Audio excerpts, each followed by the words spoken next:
Welcome and happy Friday indeed. It's exciting to be with a group this large and also this small. I think it's wonderful to see now over 160 people choosing to be with us today. And I've talked to people who've been in much larger groups, and so I think the size doesn't really matter. I think really more that the choice you made to join us on a Friday morning to hear more about what we're doing. And I think that's so important when we think about the context of our work and all the different choices that we make and how we do that work, which I'll talk a little bit more about after I tell you a little bit about myself. I also want to thank JSI and the partnership from New Hampshire. Sorry, I always kind of flub that because I think this is the first time that I've worked with you, which is wonderful. And for the PTTC, I think providing these opportunities to talk more about this type of work is really exciting because often these things kind of sit on a shelf or aren't shared, and to see participants coming from all across the country is really exciting because I think something that we've talked a lot about is just how powerful one person can be. I think we know that from the context of COVID, which is a bit scary. You have one person, they can start a super spreader event. But you can also, I think, apply that to these ideas, right? One person takes this back to Texas or Hawaii or Alaska or New Hampshire and can really sort of create a critical mass around some of these ideas if they are ones that really sort of pique your interest. And if you're here today with us, chances are this is something you're really interested about. So thanks again. A little bit about myself. I've been in the field of prevention for about 16 years now, but I think my experience in this field of addiction started much earlier. I grew up across the country, Kansas City, Missouri, and then I moved to Brooklyn, New York, and sort of from that point on, spent most of my life in the Northeast, all the while in tow with my family. Who were working in the field of addiction. My father worked for DARE and then moved to working for Daytop in promoting therapeutic communities. I mention this because I think these are the experiences that sort of informed my work today. I spent some time, I think, as some youth do, sort of trying to distance myself from what my dad did. And eventually found my way right back to it. But rather than being an addiction, I chose the field of prevention. And so I was introduced to prevention as an intern. I worked for I should have probably led with this, the prevention unit within the Bureau of Addiction Services at the Department of Public Health in Massachusetts. I started there as an intern. I thought I wanted to pursue a career in psychology in the Navy, and this was my field experience. And that field experience went from 3 months to 2 summers to now 16 years. I've been in the same office working in prevention because I found that this, to me, was the most meaningful way to impact communities in a positive way, to really address the sort of quality of life that I was pursuing through a career in medicine. And so that's kind of my background. I think that's important because it's interesting to see so many different people within the field of public health coming from so many different fields. For me, when I think about diversity, I think about that.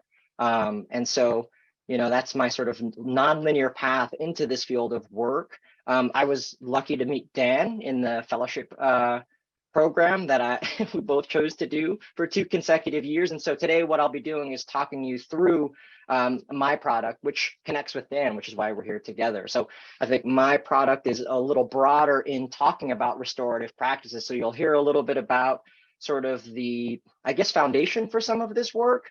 And then Dan will take you through sort of what it looks like in practice. How do you apply this in a community setting?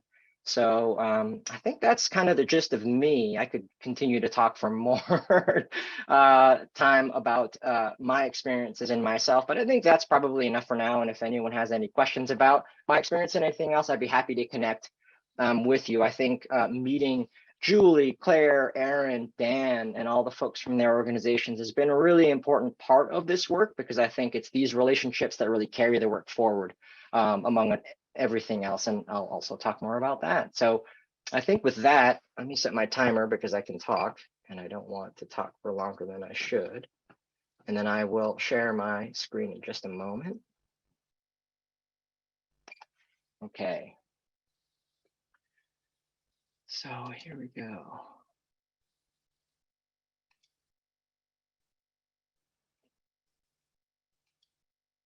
Can folks see my screen? Yep.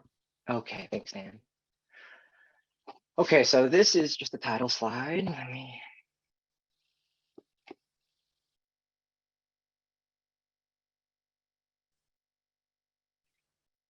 Working from home, I have a lot of devices, so bear with me. Okay, so that's just me.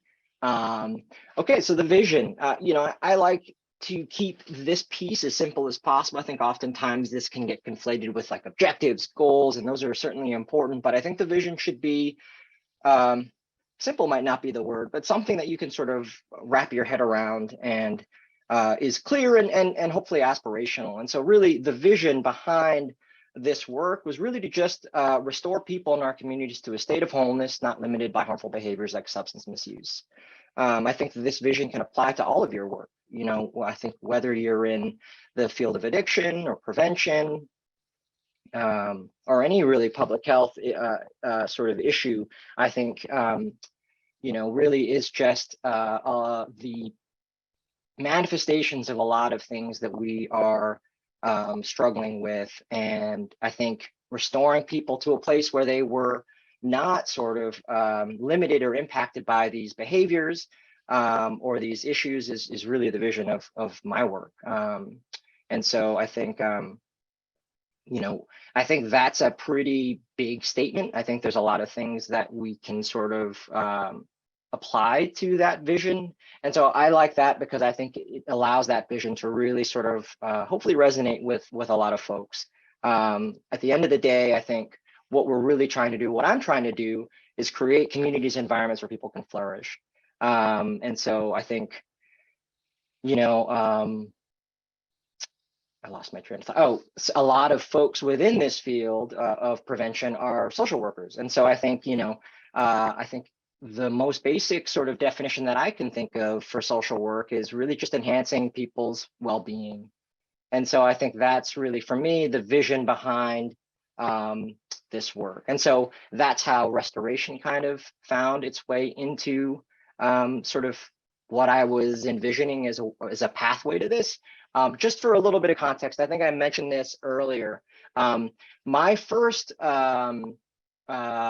project with the PTTC in that fellowship program that Dan mentioned was to create a product to just introduce this idea of applying restorative practices to prevention. And so the reason for that really is here. The impetus was this sort of challenge of diversity, inclusion, and equity that we had been talking a lot about over the years, particularly the last few years. But this is something that I feel has been a challenge my entire career. How do we integrate these things into our work in meaningful ways? Dr. Deborah Furr-Holden was someone that we had worked with. She's now the dean of NYU School of Global Public Health.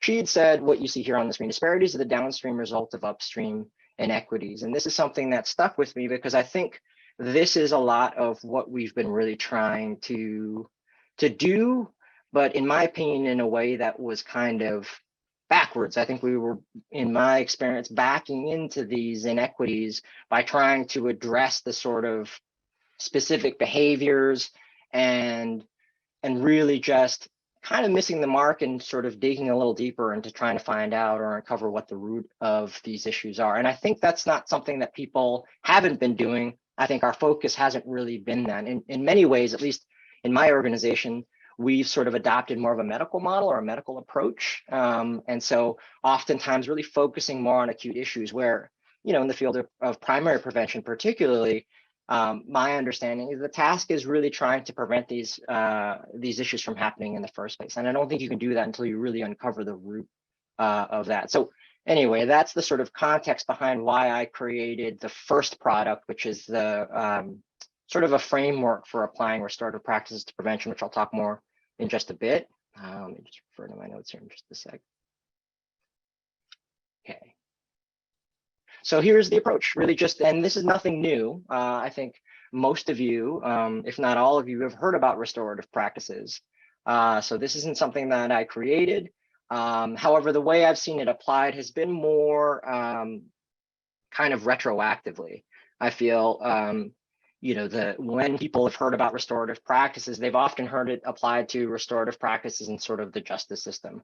And so those, in my opinion, are a little bit more reactive. I think it's a more restorative way of trying to address harm that's been caused, and certainly that there's a place for that.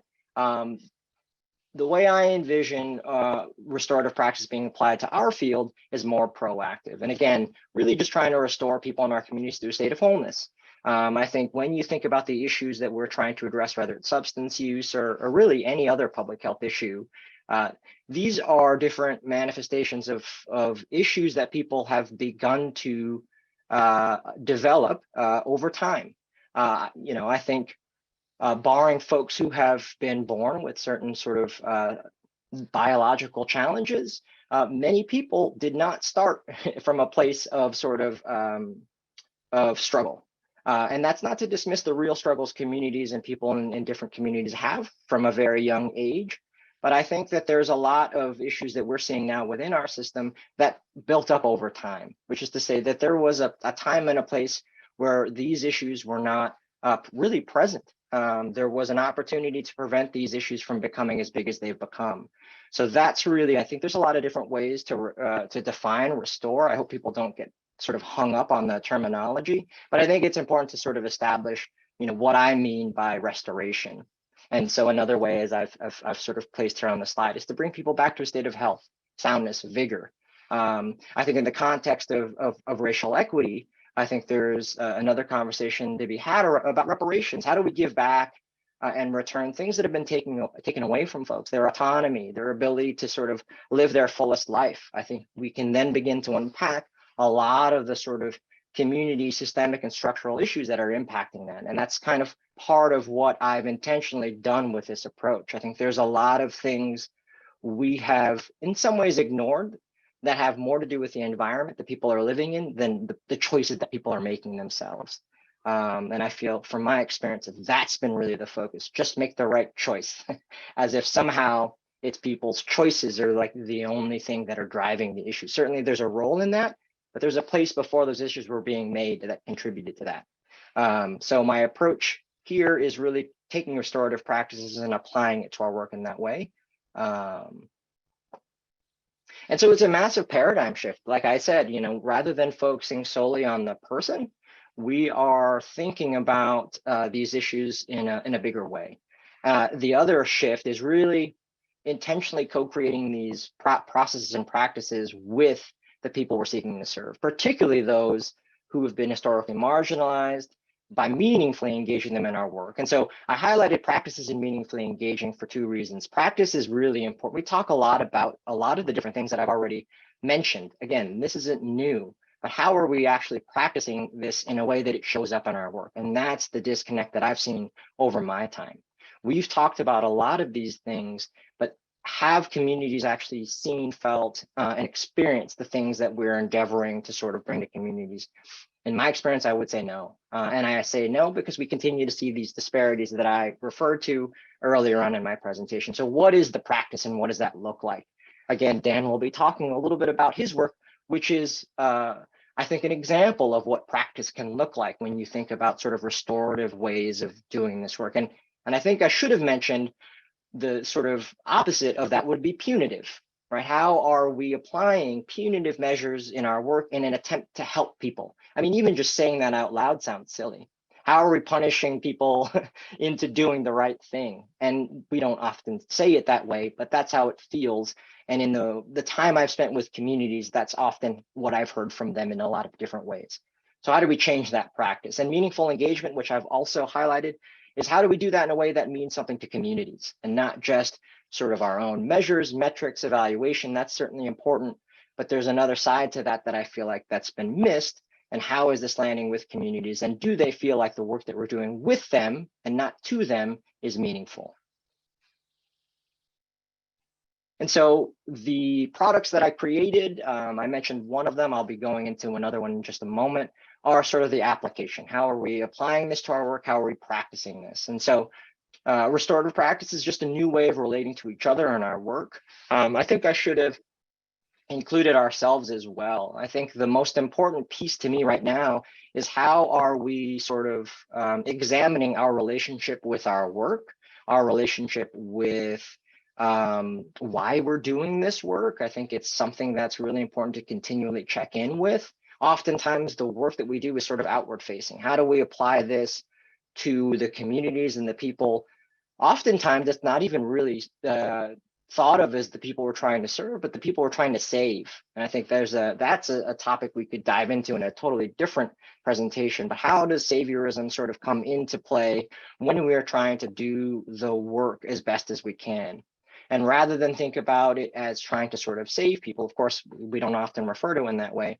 What does it look like to serve them? And more importantly, what does it look like to serve ourselves? Understanding that the work that we do, the issues that we see in our communities are actually reflections of ourselves, our organizations, and how we're able to really think more deeply about these problems, these issues.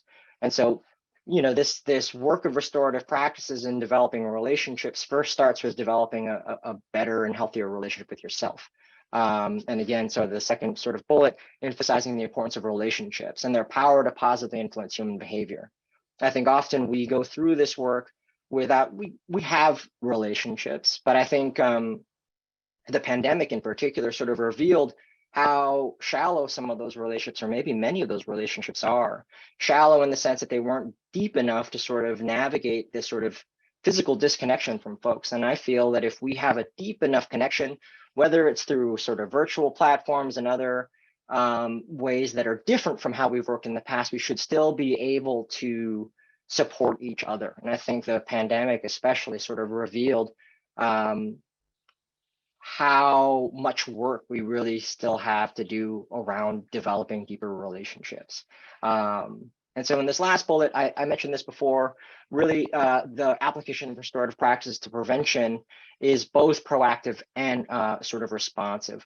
I say responsive instead of reactive because I feel like reactions are often sort of kind of emotional and sometimes or oftentimes without as much thought as we'd like to apply. So the responsive process is important, or the responsiveness of the process is important because it sort of indicates that we're taking time to really respond to these issues in a thoughtful way rather than reacting to them. I think all of you probably have examples of how damaging reactive responses or reactions can be in your communities, especially as it relates to substance use.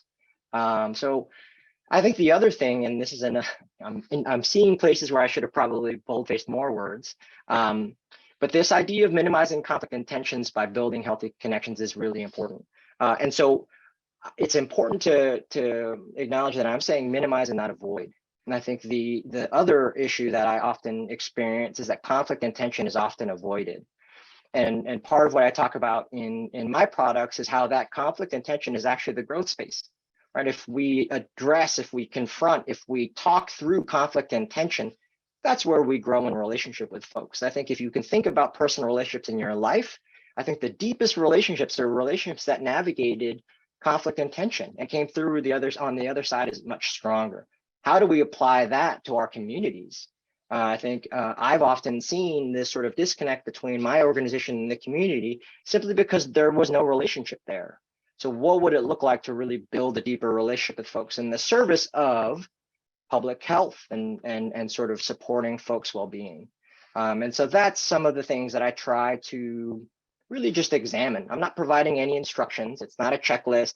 It's just it's sort of a mental framework to think about this work and then apply it in the ways that you feel are meaningful to your communities and to your work. So these are the two products that I developed. The first one on the left is restorative prevention, how centering equity and crime prevention can build healthy communities and prevent substance misuse. So that was kind of my first sort of foray into this. And I appreciate Dan sort of talking about this as a sort of passion project, because it really became that.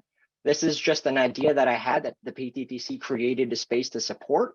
And from there, I kind of ran with it. And like Dan saw that there was more ways that we could apply that from, especially that first product on the left is it probably would feel really abstract to many folks. And so the second product on the right, taking a relationship-based approach to preventing youth cannabis use through restorative practices, is really my attempt to create some sort of something a little bit more concrete. What does this look like in practice? I'll quickly go through the sort of contents of both. I could go on for the duration of this presentation on each, and I'd rather leave that as an option for folks if they want to connect to talk more about these resources. I will also say that both products are available on the PTTC website, so you can download these products and start using them. So they are not something you have to purchase, and you don't have to reach out to me to use them. So the first product I'll be talking about is the product on the left.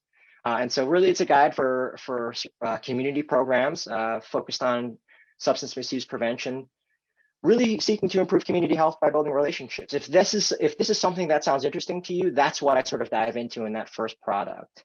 If you are feeling disconnected from the communities and the people you're trying to serve, this might be a way to sort of examine how you might be able to build more of a relationship in the sense of connectedness with the folks that you're trying to serve.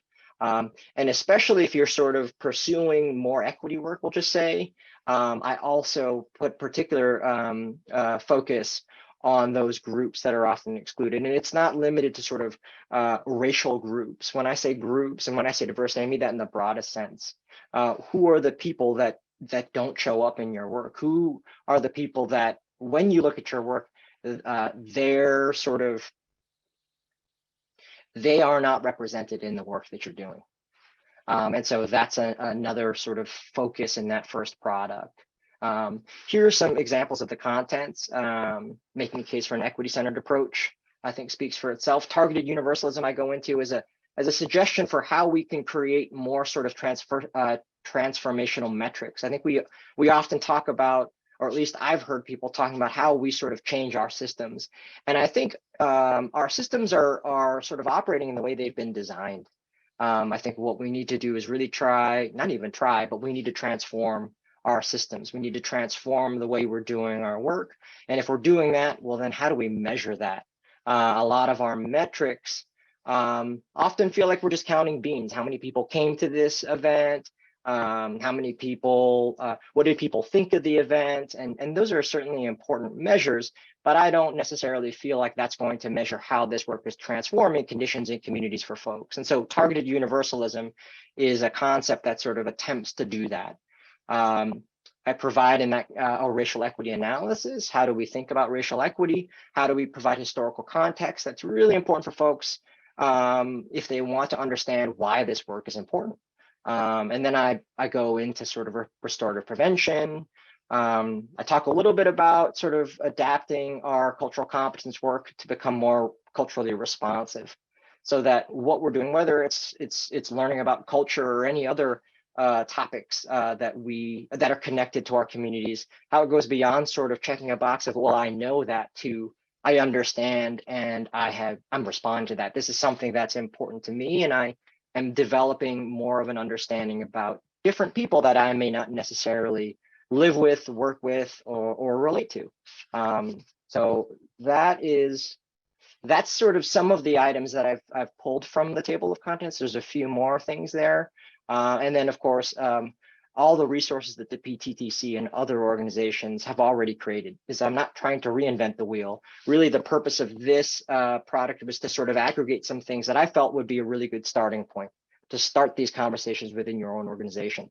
What I don't want it to be is sort of, again, a checklist, and more just information that you can use to begin doing this work in the way that fits to your community and sort of your ability. And then the hope is that it continues to evolve. In fact, the second product that I created, a lot of these things evolved. A lot of my understanding of things evolved, as they should, as you grow through understanding this work. And so going from restorative prevention, I actually changed the sort of title of that to sort of applying restorative practices, because what I didn't want folks to think is that I created this new sort of system of restoration. These are tools that already exist. And so the second product is the cannabis product. So I focus specifically on sort of youth cannabis use. And so this product is really, again, what it might look like to apply restorative practices to our prevention work as it relates to the evolving cannabis landscape.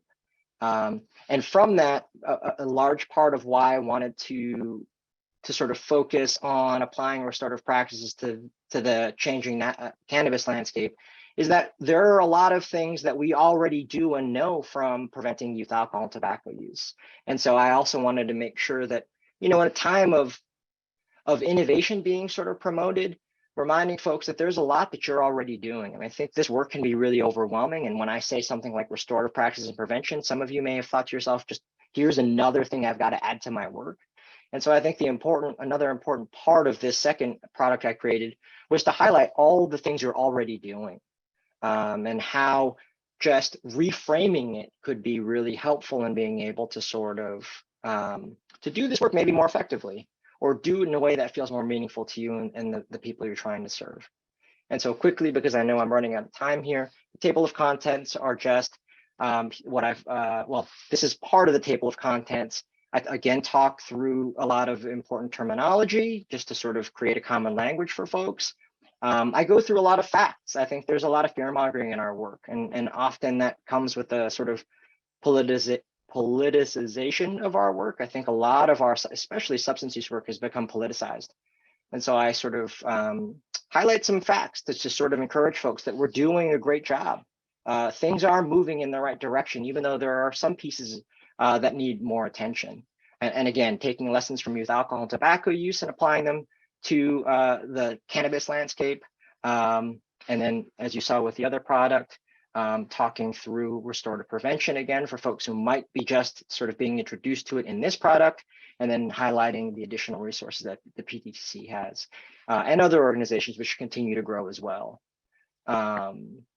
The acknowledgement piece is really important. This really should have gone at the beginning, but it would have felt maybe disjointed because you wouldn't have had any context in my work. But generally, I like to do the acknowledgements first. And for me, acknowledgements really around sort of how our systems have contributed to a lot of personal and historical traumas that have manifested in these public health issues we're trying to address.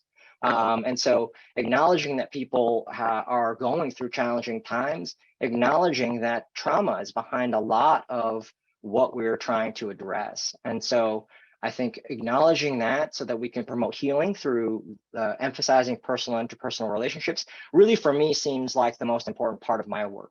I think a lot of that can get lost in sort of the busyness of our work. And so it's just sort of recentering ourselves on acknowledging sort of what's driving these issues and acknowledging what we need to sort of find a better path forward. And what I would say is that's deeper relationships. And so that's it. So the hope is that we continue to do this together. My work is open-ended intentionally because I'd like to build it with other folks. I want to do this alongside with you. So if any of this resonates with you, if any of you want to talk more with me about this or with us about this, I'd be happy to do that because I've learned all of these things from other people. And all I've done is just aggregate it into some products that hopefully you'll be able to use in your own communities. And that's it. Thanks. And so I'll pass it to you, Dan. Talk about your product. That's great. Let me actually stop sharing. And do we want to are there any questions for FJ to start? Anything right off the, lots of thank yous and comments in the chat around the powerful sections in that last piece that you just had with the acknowledgement. And I have somebody wants to have a future webinar on saviorism and charity mindset, and an interactive one for a conversation. But any other questions, or you can put them in the question section and we'll have time at the end as well. That's great. Yeah, no, that I think that was Astrid's idea for that interactive webinar. That sounds like a really incredible opportunity. I think that would be cool. So no pressure PTTC, but could be a next offering there. But yeah, great. So as Julie was mentioning, feel free to continue to throw things in the perfect. Let's make that work. Throw things into that Q&A section, and then FJ and I will also have some Q&A after that. So I am going to start sharing my screen. And here we go. All right. So as I mentioned in my kind of brief intro here, again, my name is Dan Fitzgerald.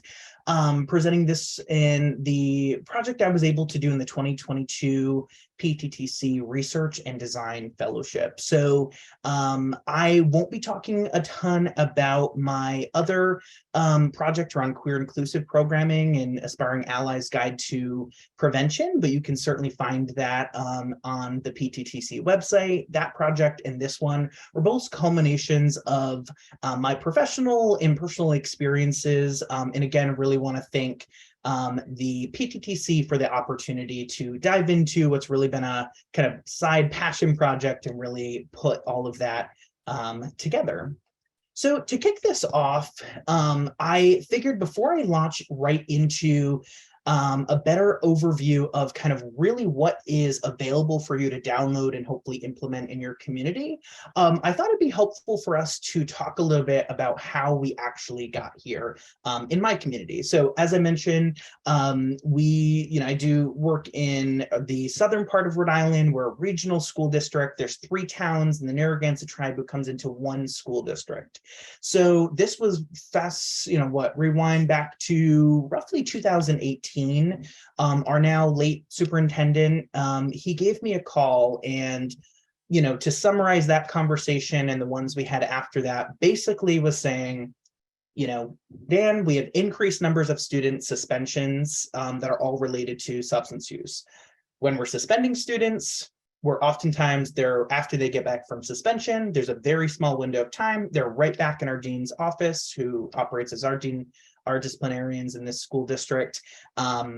What we're doing right now is not working. Something has to change, right? So that was really a catalyst for what launched into the kind of trial and error. And now since then, through this PTTC fellowship, pairing those lessons learned with some research and creating this project that is now a product available for you.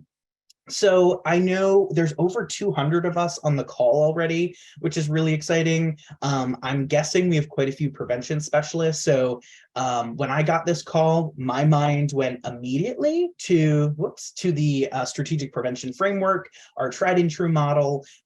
So I knew, even though our superintendent was really calling me saying, let's have a conversation about implementation. What are we going to do? What are we going to change? I knew we really need to slow it down, back it up, and really work through this process to better understand what's truly happening. Is there nuance in it? Is there, is every student who's breaking the substance use policy getting suspended? And is everyone getting suspended reoffending? Where's the kind of breakdown of that? I knew there's probably quite a bit from a capacity perspective that we needed to dive into. And of course, we needed to focus on figuring out what the plan would be, how we implement that, who implements that, and of course, making sure that we're attentive to kind of what's working and what's not. So over the coming months and years, what really happened in our school district down here in Rhode Island was really a big effort to better understand what the data says.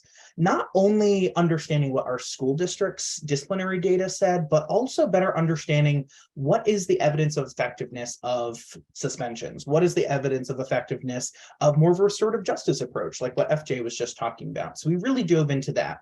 We also knew that we needed to get buy-in. Obviously, we don't always start initiatives with superintendent buy-in, so that was a really great step up here. But we also knew that that didn't happen in a vacuum. Again, we're in a really big school district with a lot of different, really spread out and covering several different geographical areas. So not only did we need superintendent buy-in, but we also needed building levels administration buy-in, and making sure that not just at the top level, but understanding the folks who are actually interacting with the students as well. Another really, really important part, and I'll talk more about this as I talk about the tool itself, is student assistance counselors. And I actually believe our new student assistance counselor from our high schools on the call here. So hey, Suzanne. But we'll talk more about that and the buy-in there as a really integral part of what this program is. And then of course we know it became very quickly aware to me that the policy in and of itself was problematic, and that we needed to really start there to make this not only, really implemented throughout the school, but also sustainable and equitable across our student body. So our school committee was a really important part. And again, really wide spread out area. We have several different towns, all of which have several representatives on that school committee, large group. And if any of you work with, elected officials in ways, they're not always all on the same page. So it was really about building that capacity and knowledge base and doing so through the data. The next piece was actually creating and changing that student behavior code or that school policy, and of course, launching and measuring the impact of a program, which I'll dive into in just a moment.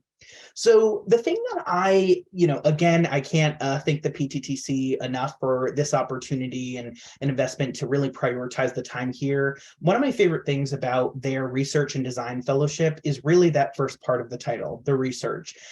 We are not, we have a couple, evening meetings spread over across several months. And those first several were really around, don't put pen to paper, but truly dive into the research. So in the actual tool, you'll be able to see a lot more of the research here. But in my more than 100 pages of research that I pulled together as part of this, really these 4 bullets, I'll save you some of that time there.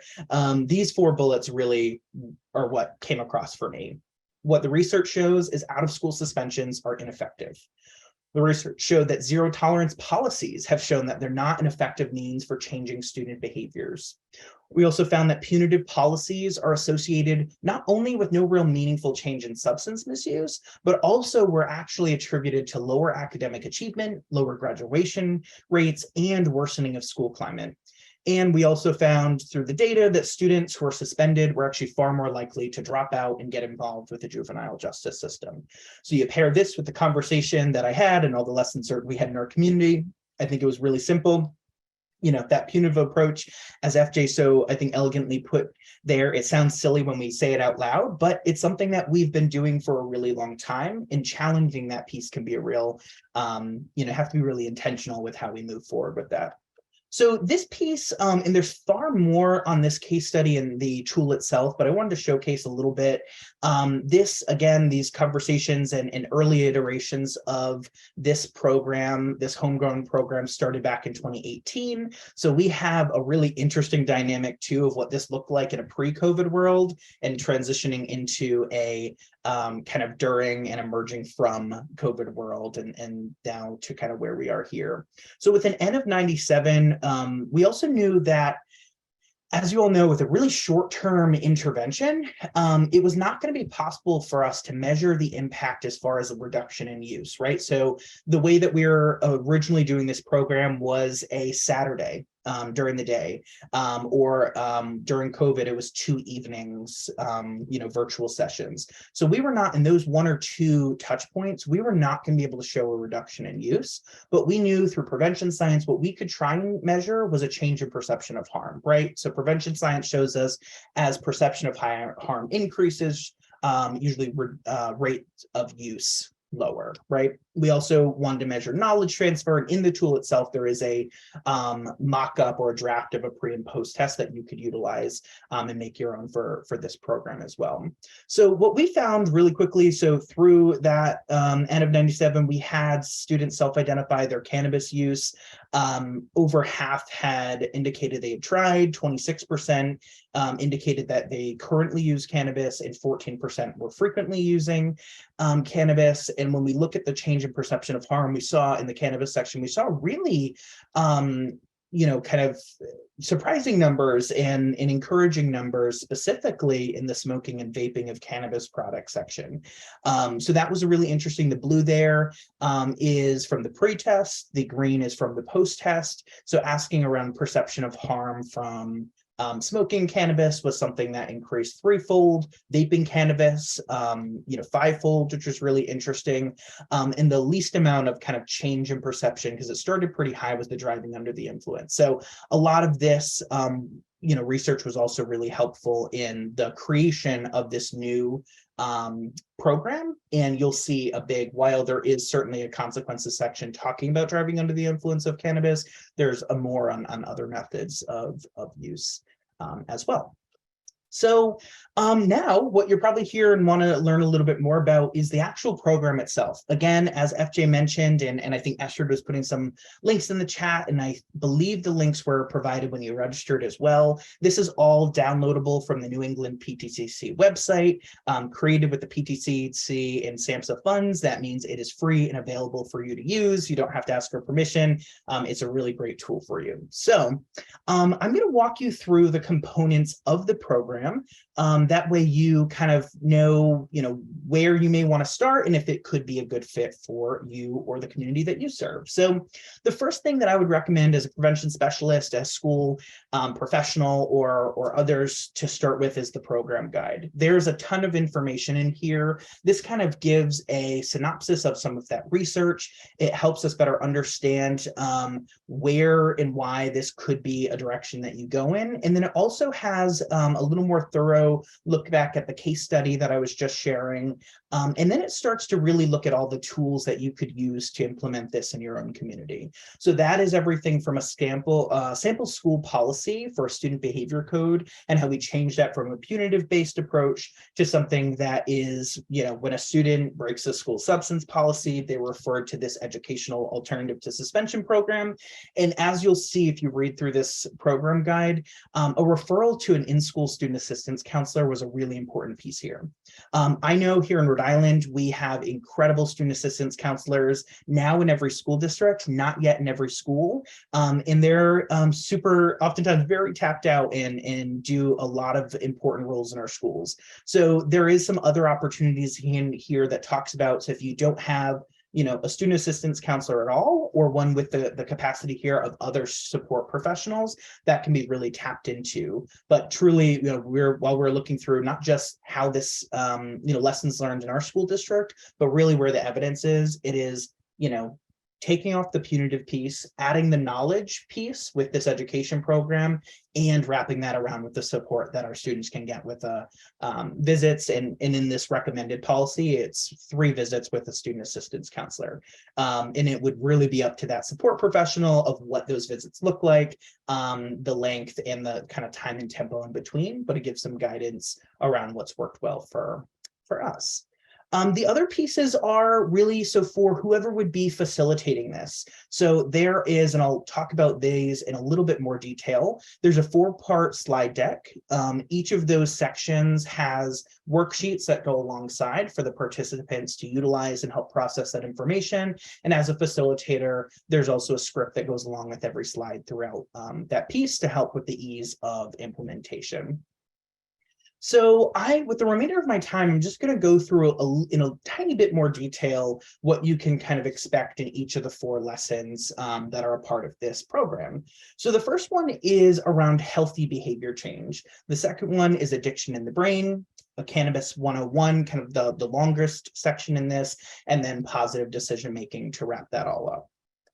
So to kick it off, in the first section, healthy behavior change, this is actually building off of a campaign and program that was created by the Chariho Youth Task Force. We were faced several years ago with a lot of questions from our community and the students that we work with, actually around this time of year, saying resolutions just feel like they're setting us up for failure. Like, what's up with that? So we work to, and actually Rebecca and our team is a really big part of this, but we work to create a youth-friendly version of the trans-theoretical model of change. So folks probably are familiar. Fun fact, Dr. James Prochaska, the creator of the theoretical model of change, lives right here in Rhode Island at the University of Rhode Island. So a little shout out to my Rhode Island friends here. And what we did is really reframing here. So this section actually really dives into again, through this kind of vision of from a seed to a tree, kind of better understanding the different stages in change, and more importantly, when we talk about healthy behavior change, why that's important.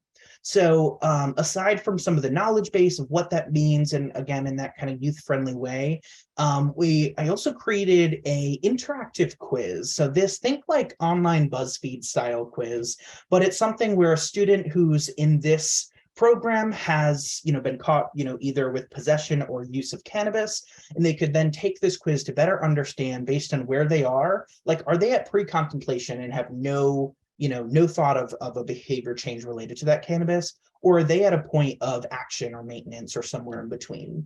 This is then there's some facilitated questions and resources to help process that, which is both helpful for the student and we found for the facilitator as well. The next section is around addiction in the brain, and this piece is really about better understanding tolerance, dependence, and addiction. This section, there's a range of videos and other slides and an activity around definitions that can really help talk about this again in a student-friendly way that can really tee up the next section that we'll talk about the cannabis piece. So there's a lot of really I think we found a really success with a video in this section that talks about the kind of hierarchy of need, and truly when we're talking about youth use of cannabis, why it's so important to talk about this now and what that looks like, and some processing questions for that as well. And then again, the kind of longer section here, I'll just show a couple pieces of it. This section, you'll find everything from data and other activities, but it'll also highlight different, the health consequences. We'll talk about methods of use, and the other consequences, things like a look back at E-Valley and driving under the influence and things like that. One piece, and here's just another slide to look at some examples again from a health perspective, and this is broken down kind of by methods of use based on a lot of the data available by other PTTC resources, SAMHSA resources, and the like.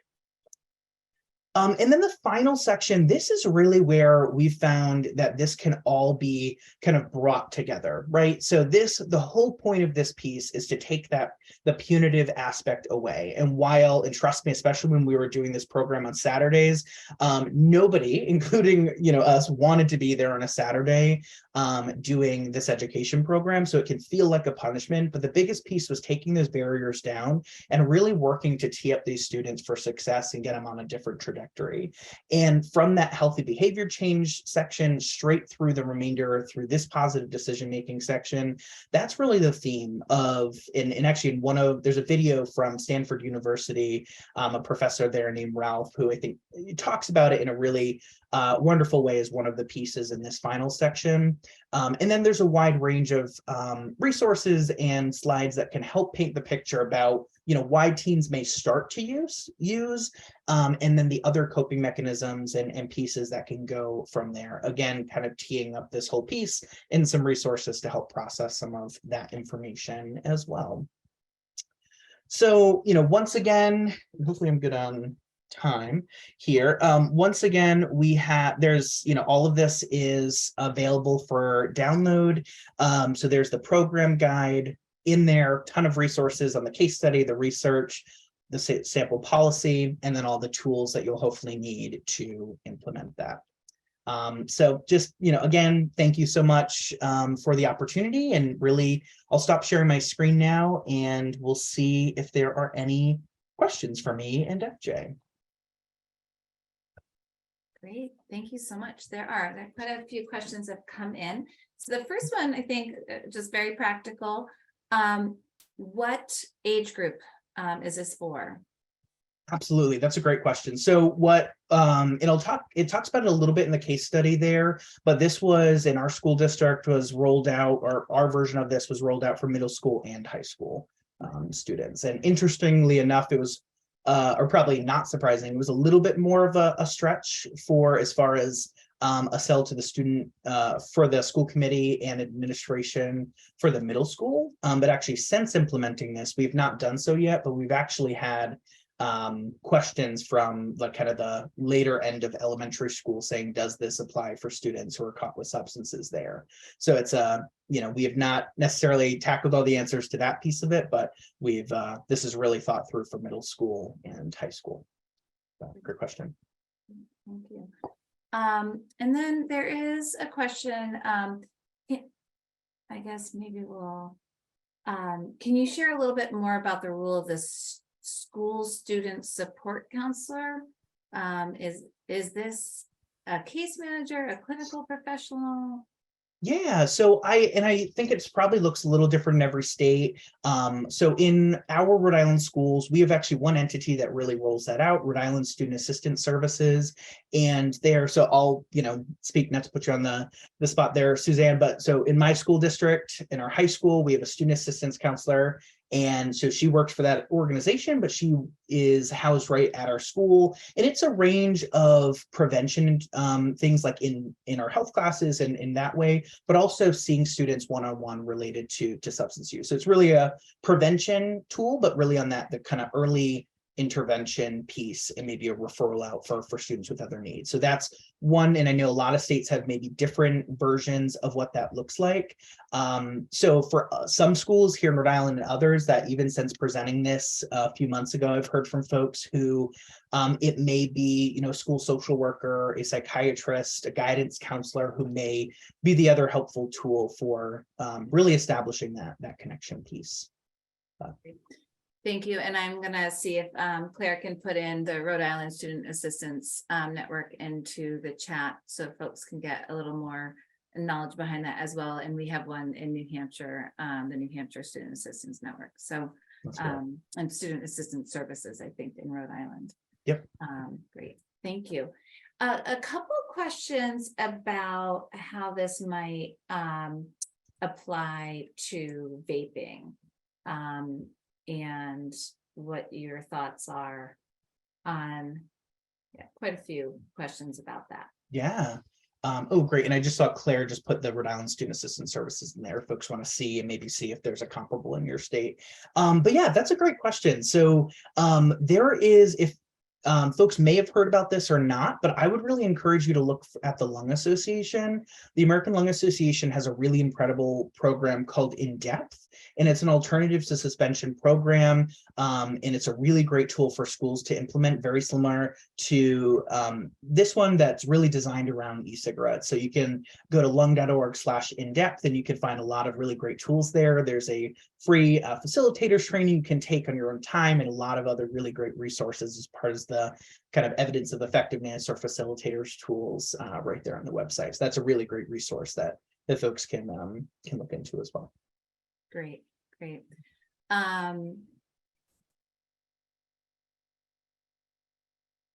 Can you explain a little about how the tools can increase that perception of harm without utilizing the fear tactics? How have you seen that in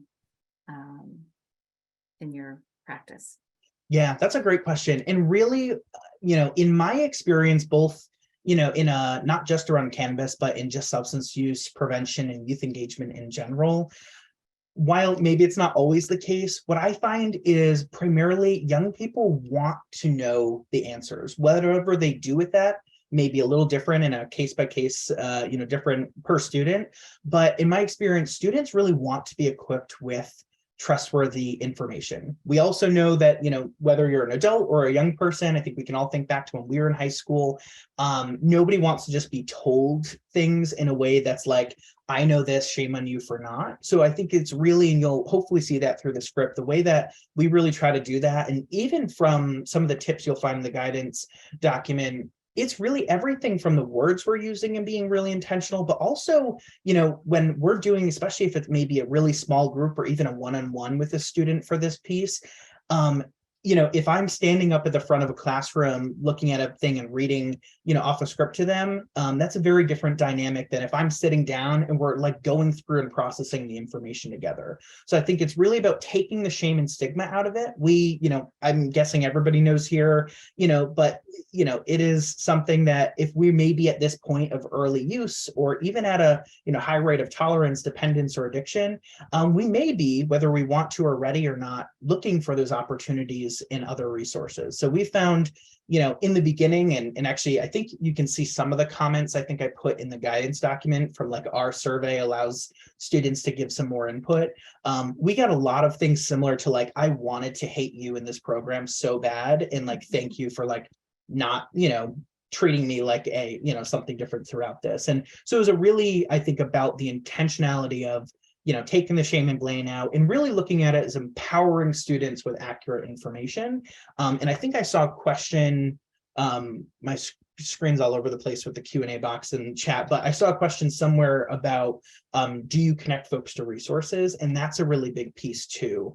So it's, it's kind of that trifecta of, here's knowledge, right, with the education through this program. Here's a connection with our student assistance counselor and a great resource that's available to you at your school. And here's where you, a parent, could learn more. So that is obviously going to be a little different on a, town by town, state by state, region by region kind of level there. But that was a big part of how this went forward in our community, was here's a link of a lot of the things we looked at, and here's where you can go, not only for, let's say, quick support or resources, but also just to learn more. And here's those reputable sources. So that was a big part of it.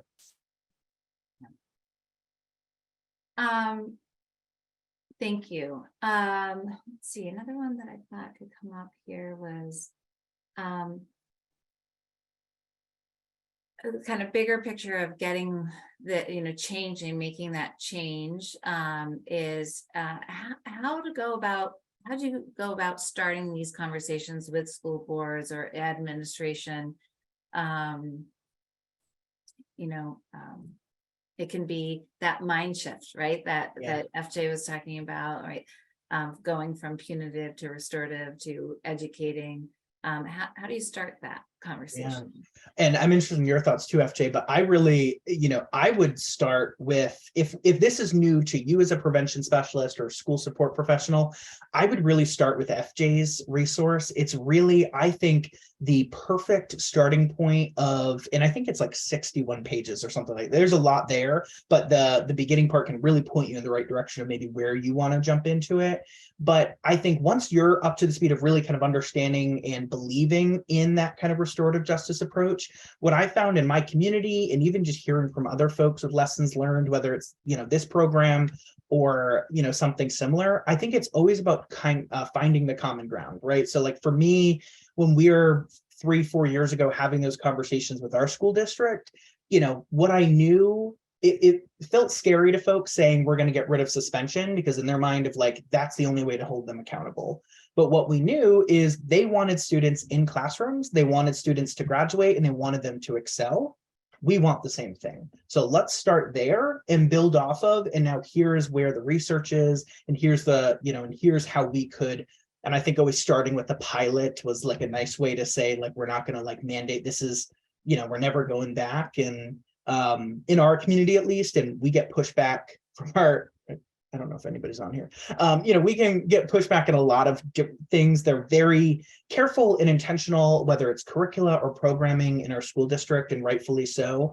So we have the challenging conversations up front, but it was nothing but, support and belief as they started seeing a huge reduction in the amount of reoccurrences, and even just hearing, firsthand, and those, especially in our kind of pre-COVID years too, is we're first seeing what that looked like of rolling this out.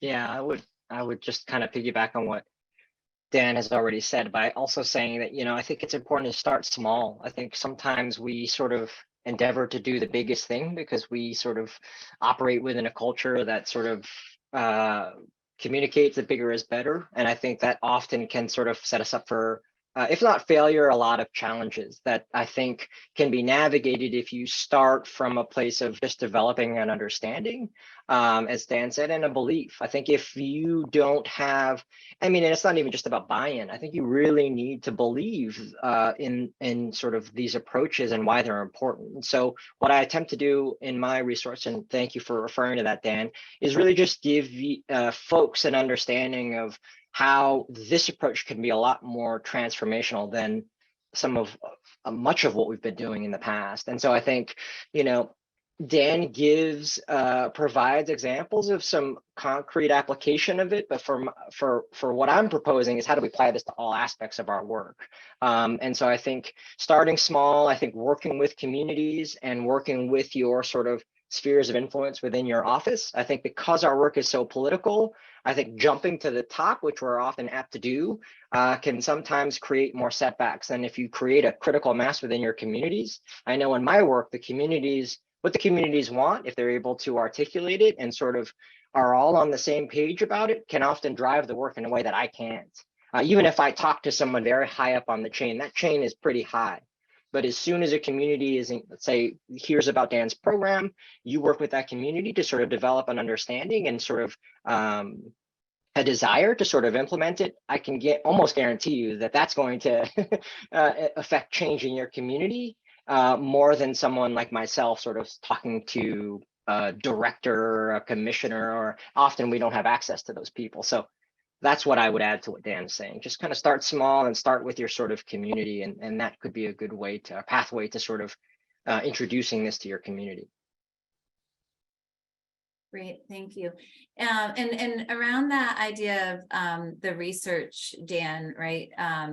There was a question in the chat asking about, in your presentation, you show the ineffectiveness of suspension, right? So is that cited in your product? Yes. Yep. So there is a whole, I want to say the last like 2 or 3 pages of that links out to where there's a earlier section that can process some of that piece, but there is a whole section towards the back that can kind of point you to some of the more academic, studies that show that piece, and then other organizations and other substances or topics that can showcase what this restorative justice or an alternative to suspension can look like in there. So yeah, that you can find all that. That's right in the that first resource guide piece. Okay.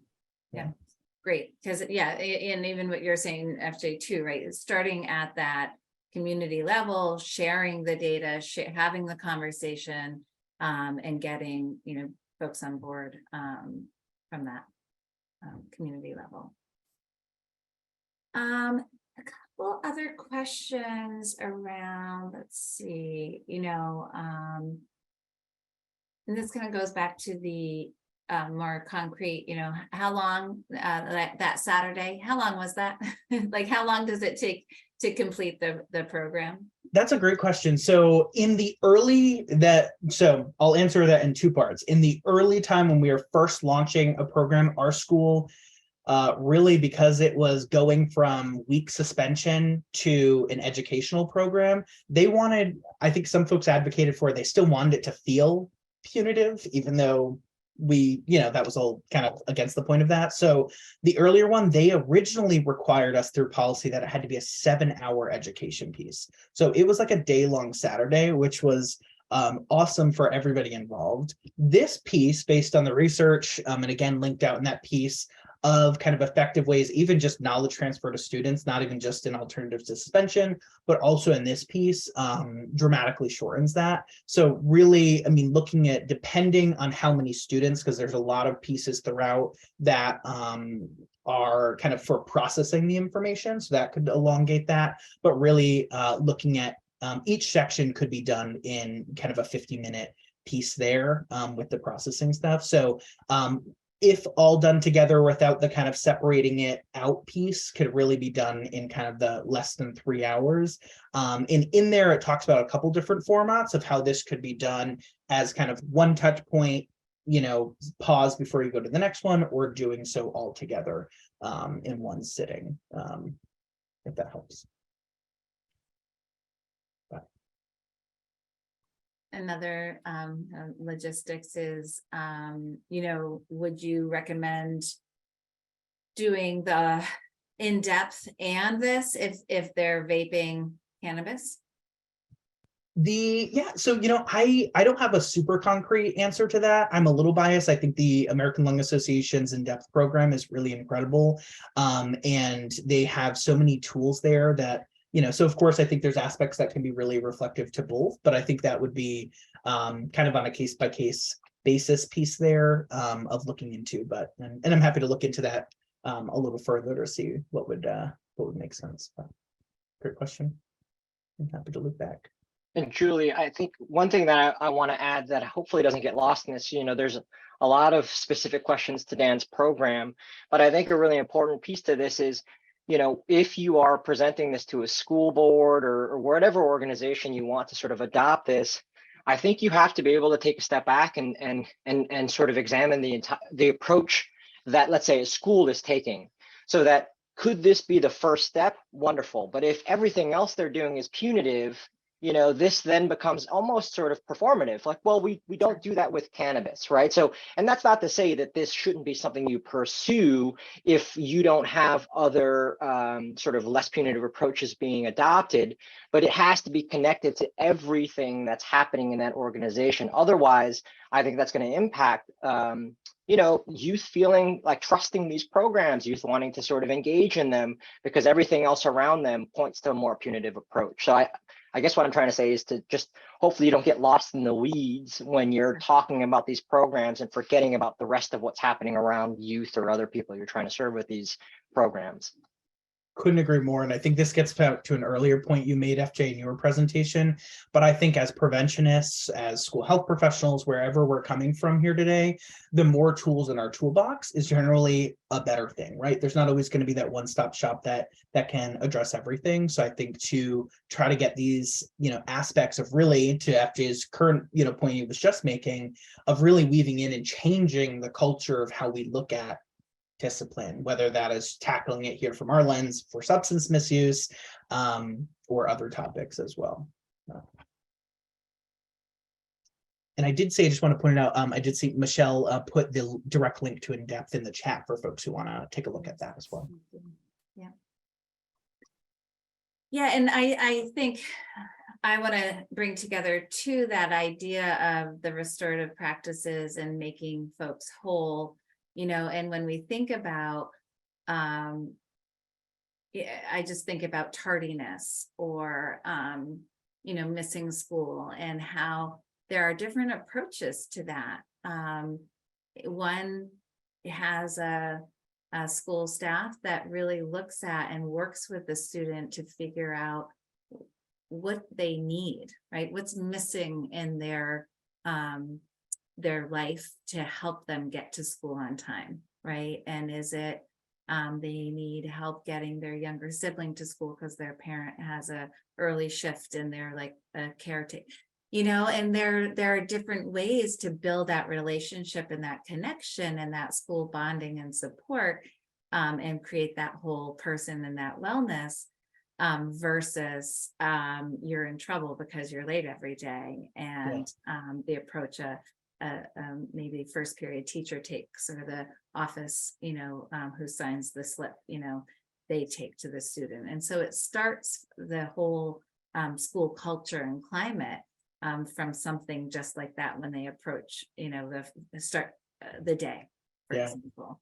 Well, and even to like FJ's earlier quote, I think that in your vision kind of slide was, it's really about those upstream inequities, those upstream issues. And I think when we're really rolling out this piece, I mean, the conversations we were having with students as we're diving into the kind of what initiated use piece. I mean, the conversations we were having was, as we dive in and help equip them with all that knowledge there about those different different areas, the conversation we were having was around, when I was at the age of really trying to figure out what it meant to like be comfortable in my own skin, or when I'm learning what it meant to party and hang out with friends, or what it meant to like cope after a stressful day, it's now about looking at, I was really not equipping myself with coping mechanisms. I was masking that with the use of, in this case, cannabis products. And then at that point, now the conversation's not about the shame blame game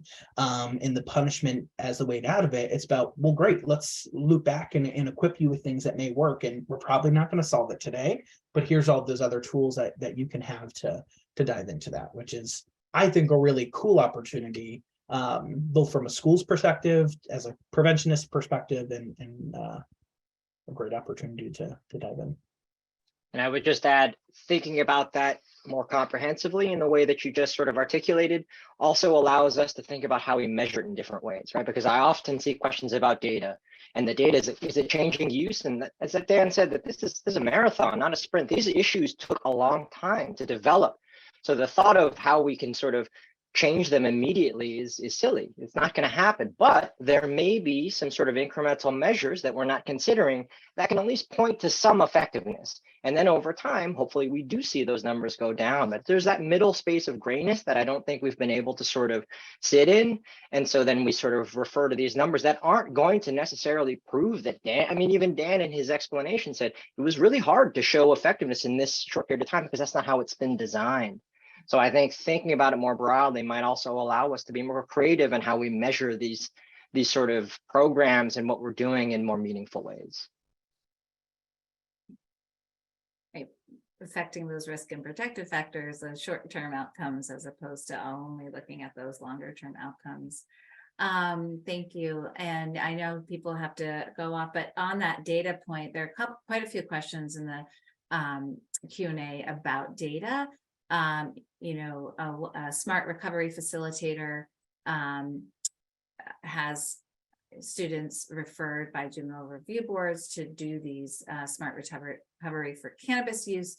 Do you find these referrals an effective alternative to school consequences? I feel like that could be, I don't have a super well thought out piece just because we don't have that same exact format here, though I certainly saw that and you'll see that in some of the research that's in there. And I think that type of, again, I think would fall into that restorative justice approach piece, depending on, you know, I've seen a little different on juvenile hearing boards is kind of what some of our state calls them, but I think can be a really effective tool paired up with these pieces. Again, that's some kind of, and figuring out what's going to work best in each of our communities, but you know, knowledge transfer, access to resources, and like the piece that'll help set on a different trajectory. So I think that could be a great tool. Implementing this with groups or individually? How our referral system was, it was, you know, we were originally launched this as a monthly kind of retreat education program. So it was any referral up till X date, and they were in this one and from there. So very rarely was it ever one student, but oftentimes, you know, small group setting, but sometimes was. And I think based on this version that was, you know, put forward in the PTTC RAD fellowship project could be really done in either an individual, obviously would take more capacity from the folks who would be facilitating it, or in a group setting. And student assistance counselors also run groups. So, you know, I'm thinking that, you know, that referral for 3 sessions with a student assistance counselor, they could be 3 individual sessions, but then also if a counselor is finding similar, you know, skills that need building or similar stressors and needing to build coping mechanisms and so forth, they'll run groups as well. So, yep. And we were just on another, you know, a call, just talking about that how important groups are, right, for your adolescents, working with group, you know, working on skill building, having these interactions are incredibly powerful for group work. You know, the outcomes from group work are very powerful. So the other, a little bit more on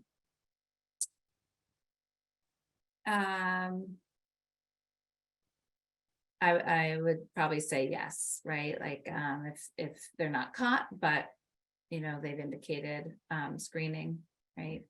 Sort of the early intervention. And then Alyssa Bender asked here, do any research in changes with youth use and states who have legalized recreational cannabis use? And That's a very good question. And interesting enough, so Rhode Island just recreationally legalized cannabis use, and that started in early December.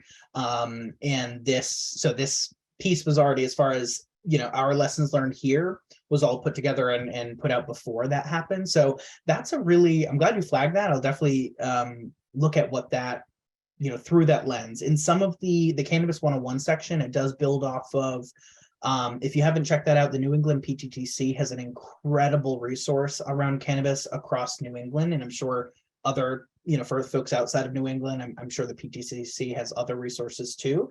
But in there, you can actually see a crosswalk of our variety of laws throughout our region, other toolkits and other resources there. So it's a nice helpful piece in it. So it keeps it kind of broad there, but from a data perspective, I don't have that answer. So that's a really great question, Alyssa. Thank you. Yeah, I would start with the PTTC, and if that isn't clear by a title of one of their resources, I think an email to them, Scott would probably be able to answer that pretty quickly. And there might be folks on the call who can answer it too. I know that I saw some participants who know quite a bit about cannabis use. And I would just add with the data, because I know this is always really important. There are two resources that I'll recommend. One is one from Dr. David Jernigan, who I think a lot of people are familiar with. He put together this pretty comprehensive resource. It's called Cannabis, Moving Forward, Protecting Health, as I refer to it quite a bit in my resource. And there's another one that's from abroad. I wanted to get the landscape in other countries who have had a very different relationship with cannabis and sort of set it in comparison to ours. And there's a lot of limitations around data. There's a lot of issues with the data that's collected and provided. And I think that provides really important information that folks need to be able to understand who have become overly reliant on data to be sort of the driver of things or the measure of things. So all that is to say, I can share those resources later on. And I think it would be a really beneficial read for a lot of people who have to rely on data for better or worse, so that they can sort of talk, I think, really with a better understanding about those limitations. Thank you. And then I think this is great. FJ, maybe if you could take this one. What are your thoughts on the effectiveness of school vape detectors in bathrooms as a deterrent to youth use? I mean, put you right on the spot there. Yeah, and I'm sure Dan has some thoughts on feelings on this as well. I mean, the first thing I would ask is, how are you measuring effectiveness? And so I think if what are we looking to do? And if we're just going to say, like, does this deter youth from vaping or smoking in the bathroom? And it's not been too long ago that I can't remember what folks did when I was younger to work around those sort of very sort of basic sort of deterrence, right? So I think if you're trying to create fear around doing something, I mean, I think that's one way to do it. So what's the sort of basis of that deterrent? Is fear. So if we're talking about, well, I'm scared that I'll get caught, or I'm scared that I'm going to set off this detector, and what are we creating a point of connection? Or are we creating a point of understanding by whatever tool we're using? If the answer to that is no, then I would say that that's not effective if we're defining effectiveness and creating a better understanding of why things are happening in an attempt to prevent them from happening. If we're trying to scare folks, I think that is what those tools are designed to do. I don't know, Dan, how do you feel about that? Yeah, I don't know of any, evidence base or, evidence of effectiveness for vape detectors, but certainly happening to look into it. Great question. That's a good question. Yeah, and we work with schools on this question as well, and it's like, well, what are you going to do once you understand that you learn that somebody's in the bathroom? What's your policy after that? Right? There's that. Are you going to educate and connect and or are you going to suspend? There's the results as well. Thank you. Oh, sorry. Yes, I heard that my volume was low, so my apologies if that was me. Okay, and then this, of course, is a tricky one, right? How do we approach, and this is more on the general prevention, how do we reach parents, right? When our parents are involved in the use and part of the problem, right? If they're knowledgeable, then this is with alcohol use as well, right? We know with social hosting and that idea of if you're safer at home, right? how do we reach parents? I think there's a lot of different, mechanisms there, and I think it's maybe different on a, really parent by parent basis. That was incorporated into the early, when we were first launching this in our community. And it's looked a little bit different throughout the years, but what we did is during that, the disciplinarian would refer the student to the program and provide a parent or guardian contact information. So, there was a call that was made to the parent to go over, this is the type of resources here. And then if they're interested, here is a list of resources where you can learn more or, dive into those pieces. And I know that was, received differently, all of, by really everyone was at maybe a different solution. Some folks were diving in, I remember hearing there was one parent who was like, great, so my student has to come to this every single week, right, for the rest of the year. Absolutely not. But looking at, there was a wide range of, we want to be as engaged, we want to ask all the questions, to not reaching back out. And really it was just a kind of a wide difference. So it doesn't directly answer that, but I think having the parent facing piece of at least that, here's the resources available to you, and here's where we can go from there, can be a really great tool paired with the program. Yeah, I think, Julie, you said it yourself, how are we responding to these events that are happening? And I think, understanding that parents serve a really pivotal and important role in youth's lives. How are we also engaging the parent? And we can't force them to engage, but every time there's something happens with a child is a touch point with a parent. I also think we don't give youth enough credit. Youth are very smart, so I think the work we do with youth to help them understand why people use substances, why those substances can be really damaging to people, can go a long way. I think if we can engage parents and also explore what's happening in your life, there's the relationship, right? Oh, I have a physical issue. Okay, wonderful. We can talk with your youth about that, because we send these contradictory sort of messages that often are just as simple as, cannabis is bad. But well, my dad is using it for an eye problem. Okay, well, let's talk about that. Versus maybe my parents are struggling with alcohol or other substances. That's a different conversation. But the point of all this is, I think we also need to engage and develop a relationship with caretakers in a way that I don't see happening a lot. And I think is something that Dan's spoken to in some of the programs that are being developed, and you as well, Julie. How are we responding? Yeah. And it is time to go. And I think I would just want to leave with that piece, that same way we're connecting with students, we should be connecting with parents. So often I hear, I put a flyer up, I invited parents to come to this thing and parents don't show up. Well, if the only time you're working with trying to reach parents is you've got to have that connection, that, that community. It's all about connection. So thank you both so much. I can tell it was really a wonderful Friday morning for everyone who was here. We will send these out.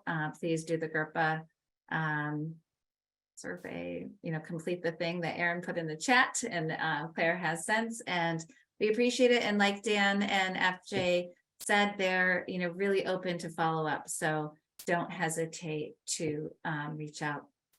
Thanks for being here. Thank you so much, everyone. Thanks, Have a good everyone. week. Take care.